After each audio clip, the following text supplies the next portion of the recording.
Pessoal, boa noite, tudo bem? Vamos com mais uma aula, mais um vídeo. E quero agradecer a todas as pessoas que estão nos acompanhando nestes vídeos, nestas aulas de ensinamento. Vamos continuar estudando nosso tema da disciplina congregacional cristã, especificamente na disciplina corretiva, que é o nosso tema em estudo, tá bom? A semana passada nós estávamos estudando a primeira parte, que é o compromisso do cristão quando ele entra na igreja, a quem se aplica a disciplina e também os responsáveis da aplicação da disciplina.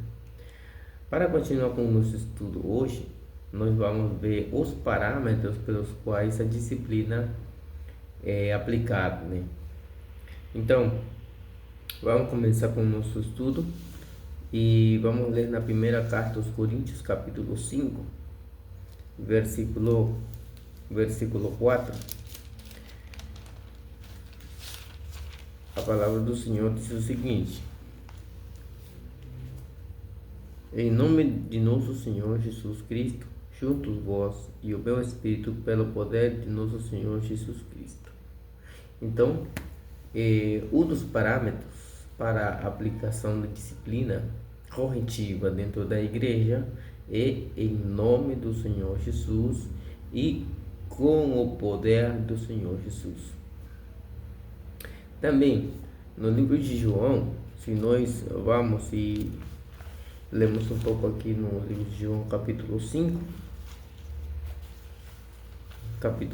versículo 22 até o 27,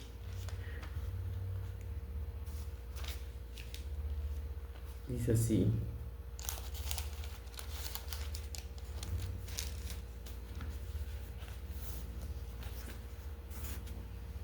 ó, e também Pedro, o Pai a ninguém julga, mas deu ao Filho todo o juízo.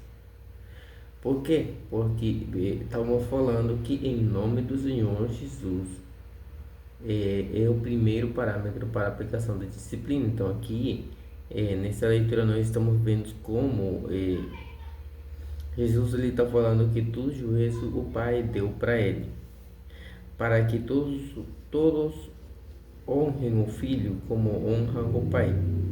Quem não honra o Filho, não honra o Pai que o enviou. 24. Na verdade vos digo que quem ouve a minha palavra e crê naquele que me enviou tem a vida eterna e não entrará em condenação, mas passou da morte para a vida. Em verdade vos digo que vem a hora, e agora é, em que os mortos ouvirão a voz do Filho de Deus, e os que ouvirem viverão.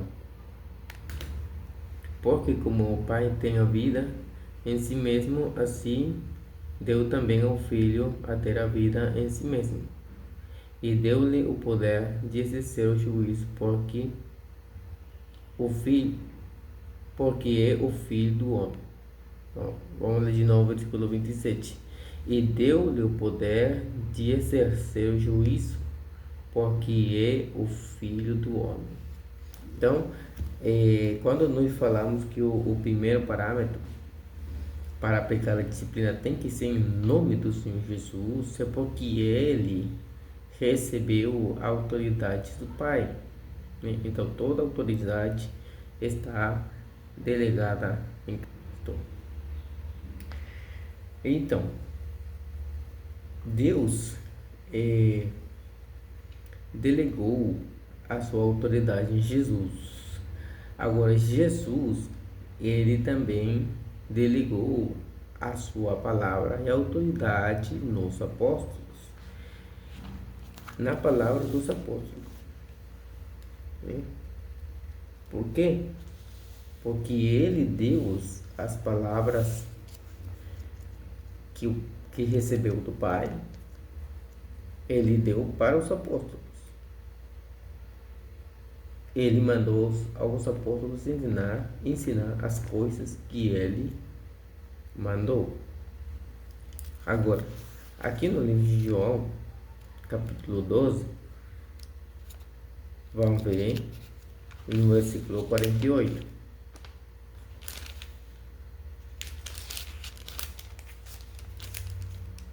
O versículo 48 diz o seguinte: quem me rejeitar a mim e não receber as minhas palavras, já tem quem o julgue. A palavra que tenho pregado, essa o há de julgar no último dia. E essa palavra que Jesus ele pregou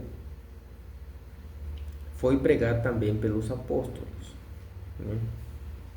Assim que quando nós falamos que em nome de Jesus, com o poder de Jesus e com a autoridade dele, com a autoridade da palavra de Jesus, porque todas as coisas estão na palavra que Cristo falou. Agora, quando nós vamos nas cartas dos apóstolos, os livros que os apóstolos nem eles falaram, deixaram ali para nós, e nós encontramos a autoridade de Jesus. Por exemplo, numa ocasião, o apóstolo Paulo falou uma expressão que nós não encontramos nos evangelhos, ou seja, nem Marcos, nem Lucas, nem Mateus, nem João falaram daquela expressão que o apóstolo Paulo falou. Mas o apóstolo Paulo, no livro de Atos, capítulo 20, versículo 35, ele fala assim: e relembrar as palavras do nosso Senhor Jesus, que disse: é mais bem-aventurado dar do que receber. Então, os apóstolos também falaram coisas que aprenderam de Jesus, que nós não encontramos no nosso Evangelho. Mas a palavra de Cristo é outro dos parâmetros, né, que nós temos para aplicar a disciplina corretiva. Em 1 Coríntios capítulo 2, primeira carta aos Coríntios capítulo 2, versículo 12, 13.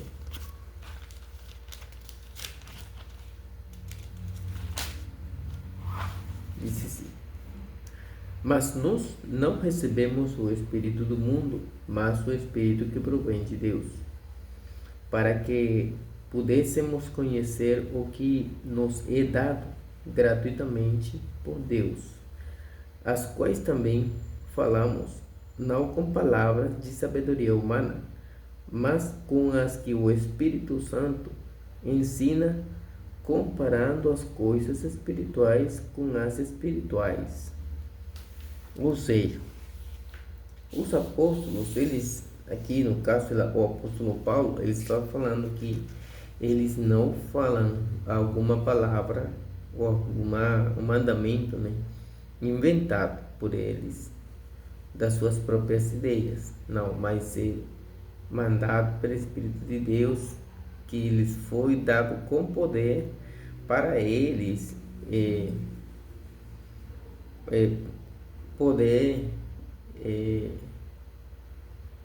pregar com autoridade, com certeza, né? Então, a palavra de Deus, temos que esses parâmetros que estou falando agora são, primeiramente, em nome do nosso Senhor Jesus e com o poder de Jesus.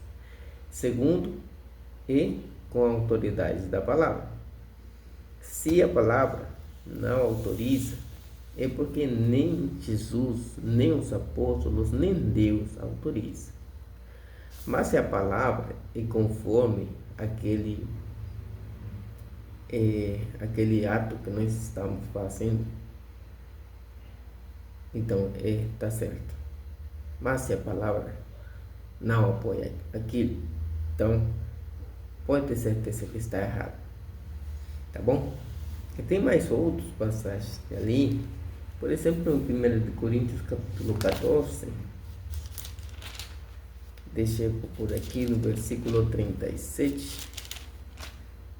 1 Coríntios capítulo 14, versículo 37.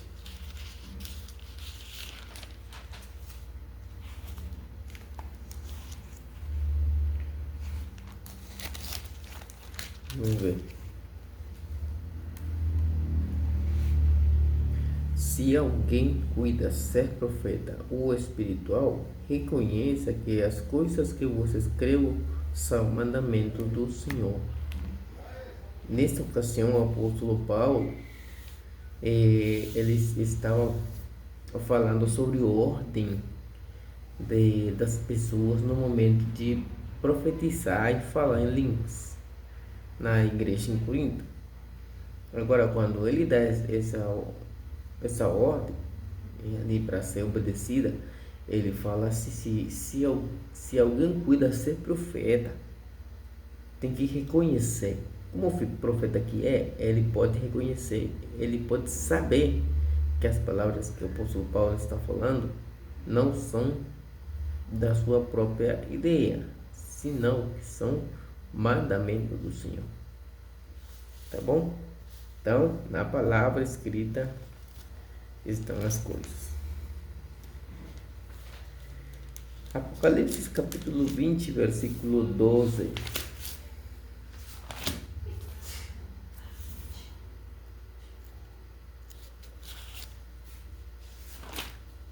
Apocalipse capítulo 20 e versículo 12 diz assim: E vi os mortos, grandes e pequenos, que estavam diante do trono, e abriram-se os livros, e abriu-se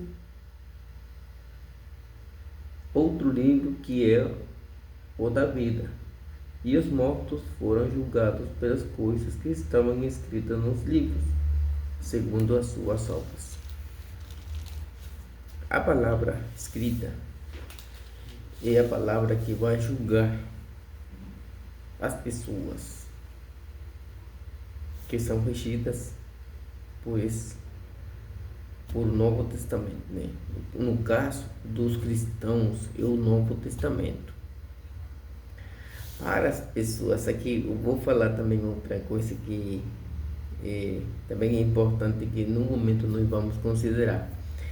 Para as pessoas que não estão no Novo Testamento, ou seja, antes do Novo Testamento, eles serão julgados com a lei que eles tinham. E as pessoas que não tinham lei, que não conheciam nada da lei, eles serão julgados pela lei da sua própria consciência, porque a lei de Deus estava no coração deles. Então, eles, por natureza, eles faziam coisas que estão dentro da lei, mesmo que eles não tinham lei. Então, eles também serão julgados. O assunto é, ninguém vai passar por inocente na presença de Deus, tá? Ok? Então, esses são os parâmetros para aplicar a disciplina corretiva. Não devemos esquecer que mesmo que a palavra de Deus ela é para edificar e dar herança para os santos, segundo Atos capítulo 20, versículo 32, também a palavra de Deus ela destrói, arranca, né? Então é importante conhecer a palavra das coisas que estão autorizados a fazer. Vamos lá, então, continuando com o nosso estudo. Agora é o processo de aplicação da disciplina corretiva. Se nós sabemos que a aplicação é dentro desses parâmetros, que tem que ser com a autoridade de Cristo e com o que está escrito na palavra, então nós agora podemos ver o seguinte: a disciplina cristiana é aplicada num processo que vai do individual e privado até o coletivo e público. Se distingue claramente três etapas. Na primeira, que é a etapa inicial, quando um membro da congregação, conhecendo do erro do irmão, este irmão vai e conversa individualmente com aquele irmão das coisas que estão acontecendo no privado. Se o irmão se arrepende daquele pecado, daquela sua atitude errada, acabou o processo. Depois vem a segunda etapa, segundo o que está escrito aqui no livro de Mateus. Vamos procurar essa parte aí. Mateus capítulo 18, versículo 15 a 17. Ora, se teu irmão pecar contra ti, vai e repreende-o entre ti e ele só. Se te ouvir, ganhaste a teu irmão. Mas se não te ouvir, leva ainda contigo um ou dois, para que pela boca de 2 ou 3 testemunhas toda palavra seja confirmada. E se não as escutar, disse-o à igreja. E se também não escutar a igreja, considerá-o como um gentio e publicano. Então, na etapa inicial é quando o irmão ele conversa com aquele irmão e faz aquele irmão se arrepender. Aí acaba o processo. A etapa do meio, né? A etapa do meio seria que são 3. A etapa primeira, inicial, tá? A etapa do meio, que seria quando a primeira etapa não dá certo. Por quê? Porque o cristão que conhece do erro do irmão, ele não conseguiu que aquele irmão voltasse para o caminho certo. Então ele vai e procura ajuda de outros irmãos dentro da congregação, que sejam irmãos sérios, respeitosos, irmãos que sejam considerados como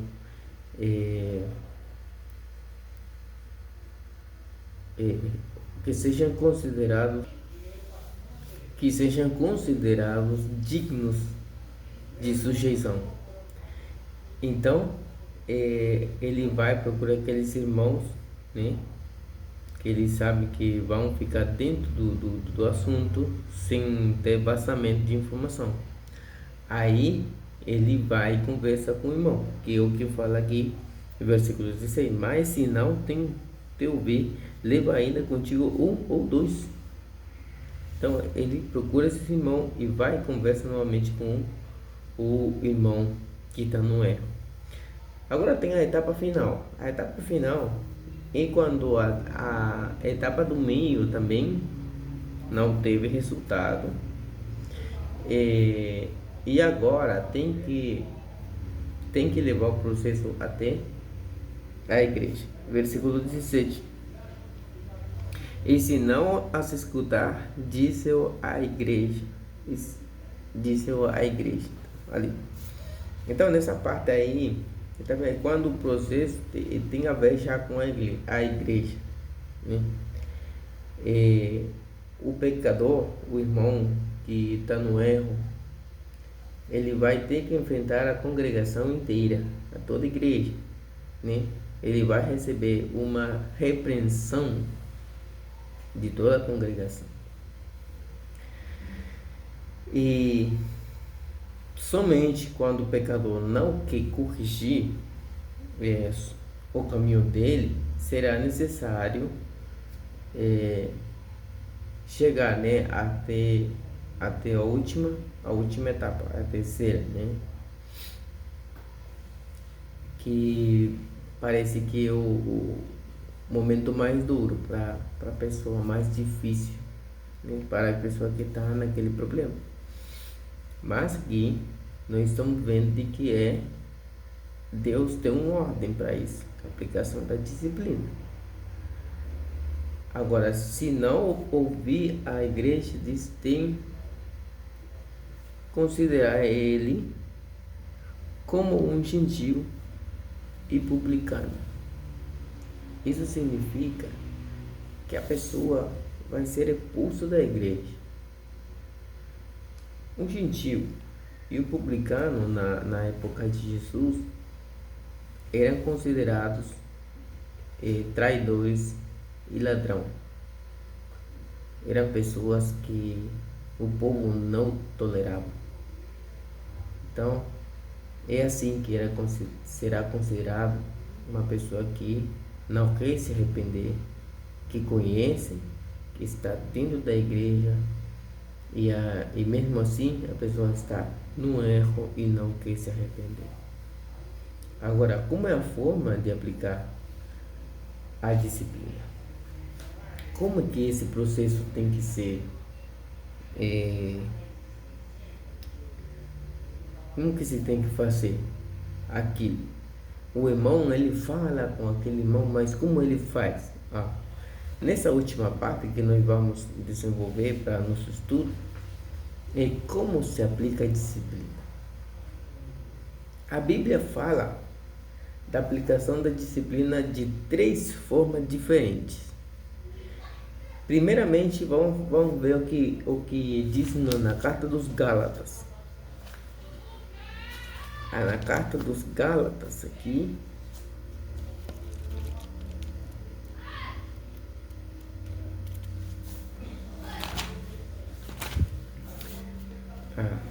capítulo 6, versículo 1, diz assim: Irmãos, se algum homem chegar a ser surpreendido em alguma ofensa, vós que sois espirituais, encaminhai-o tal com espírito de mansidão, olhando por ti mesmo, para que não sejas também tentado. Nessa primeira parte aqui, a primeira forma em que a disciplina deve ser aplicada é com mansidão. Eu tenho que ser uma pessoa mansa no momento de aplicar aquela disciplina. Porque essa parte aqui vai se identificar fundamentalmente com a etapa inicial do processo da disciplina, né? Quando eu ou qualquer um dos irmãos vão falar com aquele irmão que está no erro. Isto é muito importante para evitar murmuração. É necessário também a preparação individual antes da pessoa ir falar com aquele irmão que está no erro. É importante a preparação espiritual da pessoa. Por quê? Porque o que eu vou buscando é que o irmão se arrependa, que o irmão pare de pecar, que ele saia daquele pecado. Esse é o propósito. Então eu vou me preparar espiritualmente, porque aqui eu vou atuar com mansidão. Porém, a Bíblia fala o seguinte: olhando por ti mesmo, para que não sejas também tentado. Então é importante a preparação espiritual da pessoa. Eu vou orar muito a Deus para Ele me ajudar, para ele me fortalecer e me encher de sabedoria na hora da que eu vou falar com aquela pessoa. Porque eu não sei como aquela pessoa vai reagir ao chamado de atenção que eu vou fazer. Tá bom? Então, é importante, muito importante isso. Tá bom? Número 2. Temos a repreensão forte. Na repreensão dura. Aqui, que tá na carta de Tito.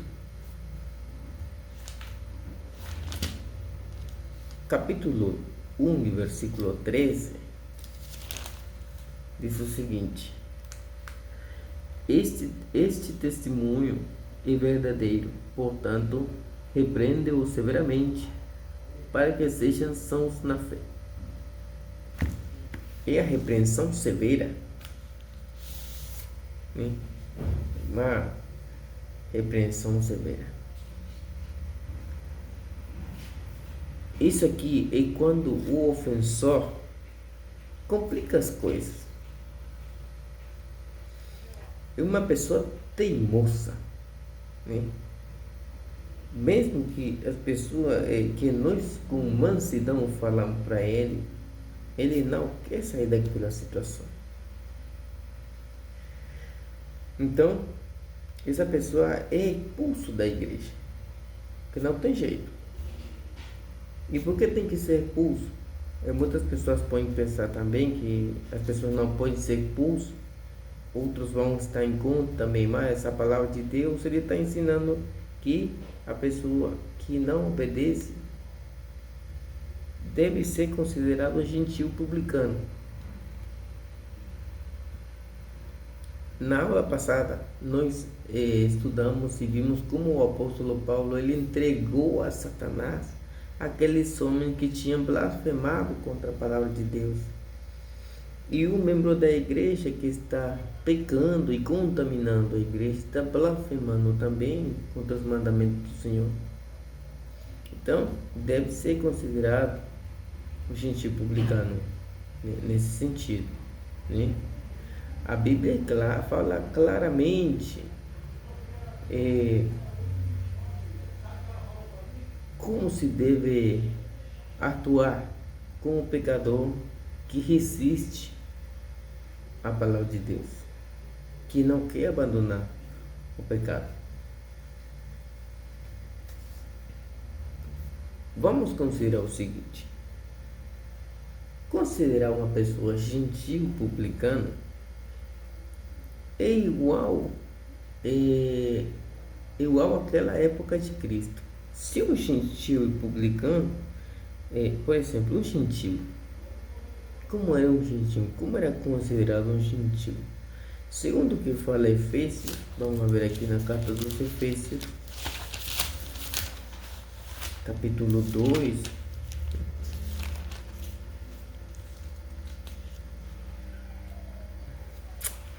capítulo 2, versículo 11 e 12. 11 e 12. Diz assim: Portanto, lembrai-vos de que vos, noutro tempo, ereis gentios na carne, e chamados incircuncisão pelos que na carne se chamaram circuncisão, feita pela mão dos homens, que naquele tempo estáveis sem Cristo, separados da comunidade de Israel e estranhos aos concertos da promessa, não tendo esperança e sem Deus no mundo. Esse era um gentil, uma pessoa sem Deus, uma pessoa afastada das promessas, afastada do povo de Deus, fora totalmente das promessas do Senhor. Então, se uma pessoa hoje em dia vai se considerar um gentil publicano, é considerar um gentil uma pessoa sem Deus, uma pessoa que está fora das promessas de Deus, porque ele resiste à palavra de Deus. Ele não quer se arrepender, ele não quer santidade, ele só quer, ou ela só quer a carne. Então, deve ser expulso do grupo da igreja, tal qual fala a palavra de Deus. E nós não podemos falhar a Deus.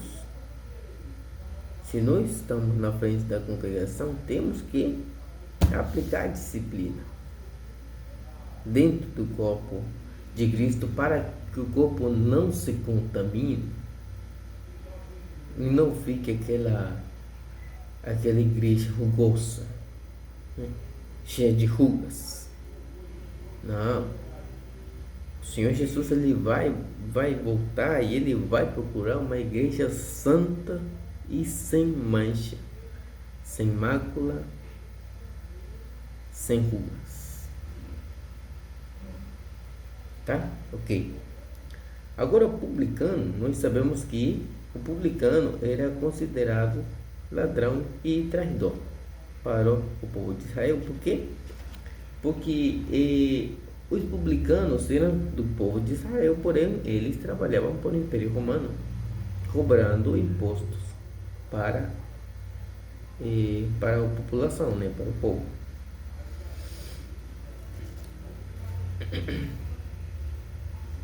O cristão que é vencido pelas tentações e peca, e por essa causa ele volta para o mundo, a condição dele é pior do que antes de conhecer Cristo.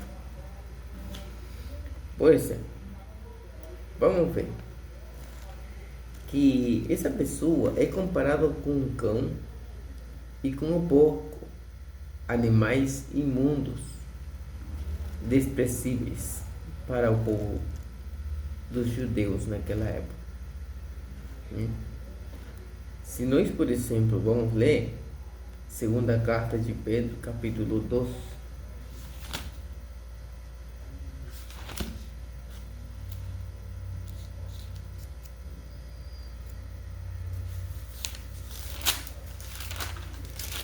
segunda carta de Pedro, capítulo 2, versículo 20,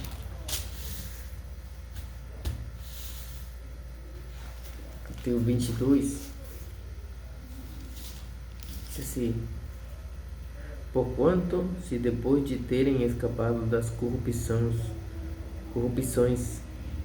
do mundo, pelo conhecimento do Senhor e Salvador Jesus Cristo, forem outra vez envolvidos nelas e vencidos, tornou-se-lhes o último estado pior do que o primeiro, porque melhor lhes fora não conhecerem o caminho da justiça, do que, conhecendo-o, desviarem-se do santo mandamento que lhes fora dado.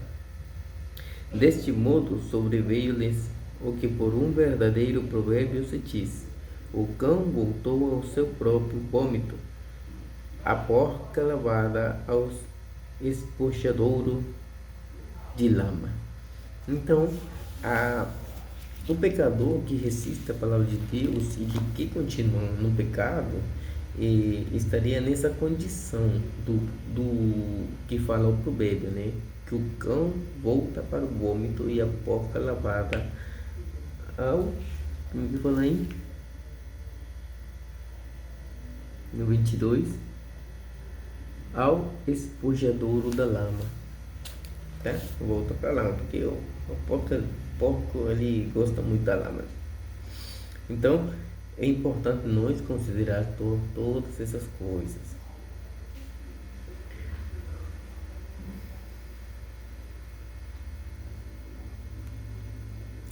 Essa pessoa que continua no pecado deve ser entregado a Satanás para a destruição da carne. As pessoas, portanto, os membros da igreja devem ter com ele atitude indiferente, Por quê? Porque o que se procura é a salvação da pessoa, é que a pessoa deixe o pecado e possa se arrepender. Mas se nós continuamos com ele, passa a mão nele, assim, fica tranquilo, não aconteceu nada. Então aquele irmão ele vai sentir apoio nos irmãos para continuar no erro. Então nós precisamos uma postura firme a favor de Deus e em contra do pecado, tá bom? O pecado consentido na igreja é como o levedo, é como o fermento que vai contaminando o resto do sermão. A pessoa que não quer sair do erro é uma pessoa corrupta e está condenada pelo seu próprio juízo. É possível que sejam renovados para arrependimento. Impossível que sejam renovados para arrependimento. Então, pessoal, essa parte que nós estamos estudando agora é a parte final do nosso estudo da disciplina congregacional cristã. Agora eu vou falar um assunto, que possivelmente talvez você nem tenham escutado. O santo tem autoridade para julgar. Somente o juízo de Deus é justo. Por isso é que deve ser tudo em nome do Senhor Jesus. No livro de João, vamos ver aqui, livro de João, capítulo 7, versículo 24.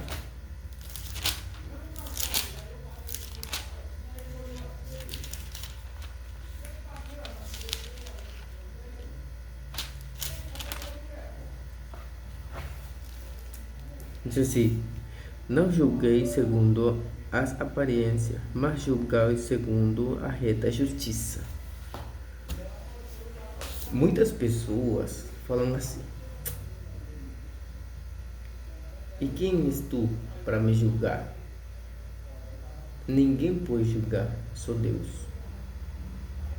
Mas essas pessoas não conhecem ou nem sabem o que está falando. Por exemplo, se alguém me julga, eu devo saber pelo menos duas coisas: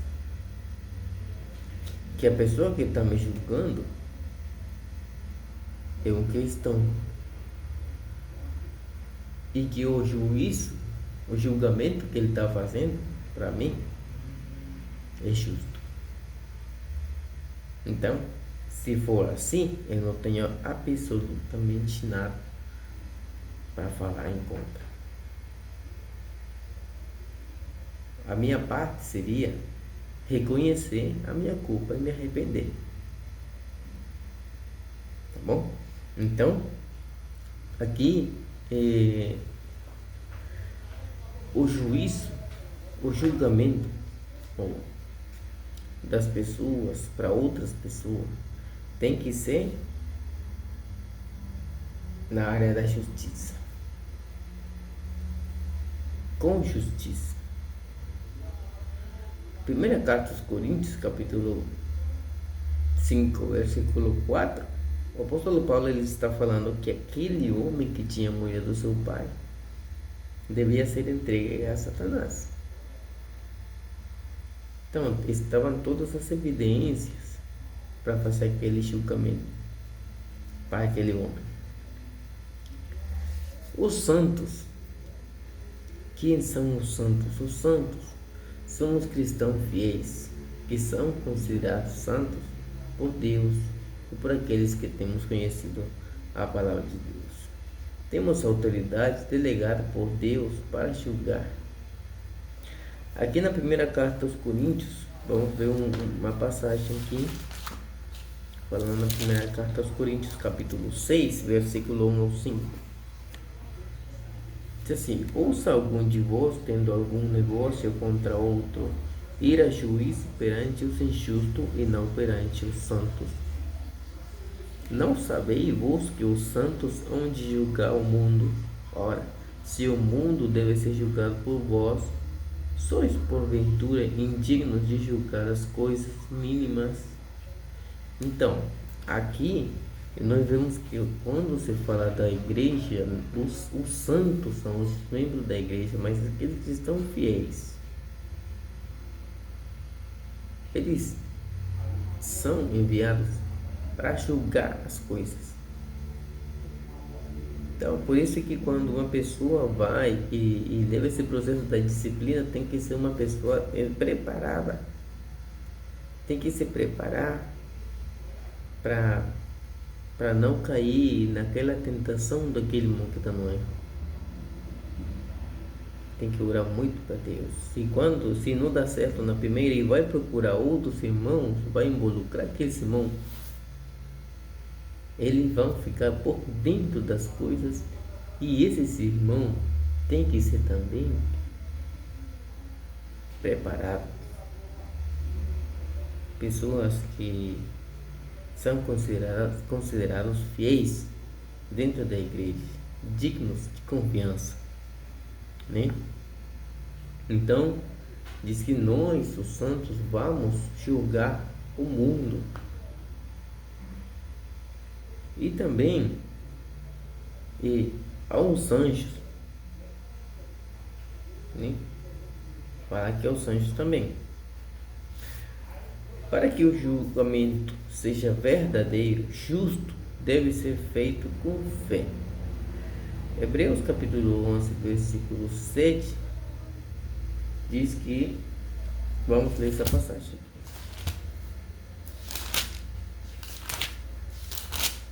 Bom se sente que é impossível agradar a Deus sempre.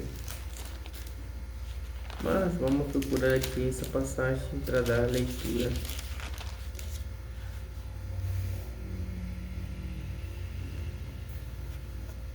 Hebreus 11, 7.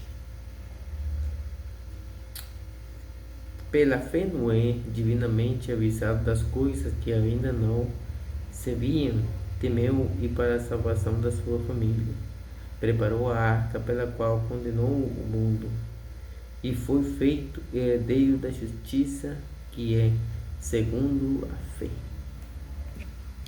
Pela obediência Noé condenou o mundo. Tá vendo? Então, para nós agradar a Deus, temos que ser pessoas de fé, igual Noé. Devemos procurar sempre as coisas boas.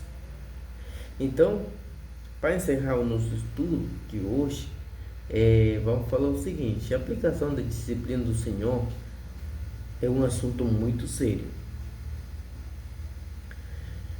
Devido à debilidade, à fraqueza dos homens, né?